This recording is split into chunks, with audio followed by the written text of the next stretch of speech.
बंगाल की खाड़ी में उठा चक्रवाती तूफान भारत के जो तटीय इलाके हैं उनके लिए थोड़ा सा संकट बन सकता है। एक भयानक तूफान जो है वो तट की ओर आने का उसका अंदेशा है। समुद्री हवाओं की रफ्तार 140 किलोमीटर प्रति घंटे तक हो सकती है और बंगाल, उड़ीसा जो तटीय राज्य हैं वहां इसे देखते हुए एहतियाती इंतजाम किए गए हैं। एनडीटीवी से बातचीत में मौसम विभाग के निदेशक जो हैं उन्होंने ये अहम बात कही और इस खतरे को देखते हुए भारत के जो तटीय इलाके हैं वहां मछुआरों को कहा गया है कि वो 14 मई तक समुद्र में न जाएं।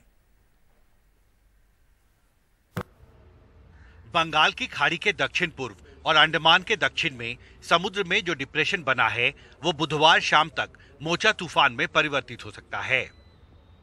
एनडीटीवी से बातचीत में मौसम विभाग के director general doctor M Mahapatra ने कहा, 12 मई की सुबह तक बंगाल की खाड़ी में मोचा तूफान एक भयानक चक्रवाती तूफान में बदल सकता है। इसके बाद ये बांग्लादेश और म्यांमार के तटीय इलाकों की तरफ बढ़ेगा। फिलहाल इसके भारत के तटीय इलाकों से टकराने का कोई पूर्वानुमान नहीं है। इसके प्रभाव से निकोबार आइलैंड्स में बारिश शुरू हो गई है। ये नॉर्थ वेस्ट दिशा में 11 तारीख तक मूव करेगा। इसके बाद धीरे धीरे इसका पाथ चेंज होगा और नॉर्थ ईस्ट दिशा में बांग्लादेश और म्यांमार की तरफ आगे बढ़ेगा। और इंटेंसिटी बात करें, अभी जो लो प्रेशर एरिया है आज शाम तक ये एक डिप्रेशन का रूप ले सकता है। कल सुबह एक डीप डिप्रेशन बनते हुए कल शाम तक ये साइक्लोन में परिणत हो सकता है। इसके बाद भी इसका इंटेंसिफिकेशन बढ़ेगा और हमारा जो मैक्सिमम इंटेंसिटी प्रेडिक्शन जो हमने किए हैं वो है very severe cyclone storm category. वो सेंट्रल बे ऑफ बंगाल में होगा, यानी आपका 12 तारीख सुबह के आसपास ये एक वेरी सीवियर साइक्लोन स्टॉर्म में परिणत हो जाएगा। ऐसे ही फेनोमेनल सी कंडीशन आ सकता है। फेनोमेनल का मतलब होता है कि जो वेव हाइट होता है सी के अंदर लगभग 14 मीटर हो सकता है।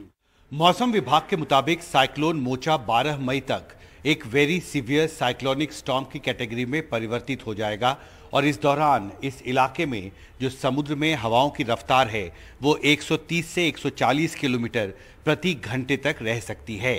मौसम विभाग के मुताबिक 10 से 14 मई तक इस पूरे इलाके में समुद्र अशांत रहेगा और इसलिए मछुआरों को ये एडवाइजरी दी गई है कि वो इस दौरान समुद्र में ना जाएं और साथ ही जो जहाज और ट्रॉलर्स फिलहाल इस वक्त साउथ अंडमान सी और south east bay of Bengal में हैं, उन्हें भी ये एडवाइजरी दी गई है कि वो जल्दी से जल्दी तट की तरफ लौट जाएं। पश्चिम बंगाल की मुख्यमंत्री ममता बनर्जी ने सोमवार को राज्य प्रशासन को हालात से निपटने के लिए तैयार रहने के निर्देश दिए। पश्चिम बंगाल में मछुआरों को समुद्र में जाने से रोक दिया गया है। साथ ही राज्य में इंटीग्रेटेड कंट्रोल रूम एक्टिव किया गया है और रिलीफ मटेरियल का पर्याप्त स्टॉक तैयार कर लिया गया है। 9 तारीखे एवं लाइकली 10 तारीखे एकटू। मौसम विभाग ने कहा है कि 10 मई को साइक्लोन आएगा।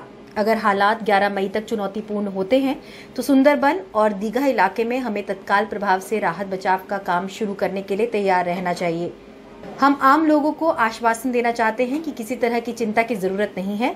हम मौसम पर नजर रख रहे हैं। हम पहले भी साइक्लोन से निपट चुके हैं। गवर्नमेंट सबटाई नजर रखছে। जाहिर है पूर्वी भारत के तटीय इलाकों में प्रशासन को 14 मई तक बेहद सतर्क रहना होगा। दिल्ली से कैमरा पर्सन सुधीश के साथ हिमांशु शेखर, एनडीटीवी इंडिया।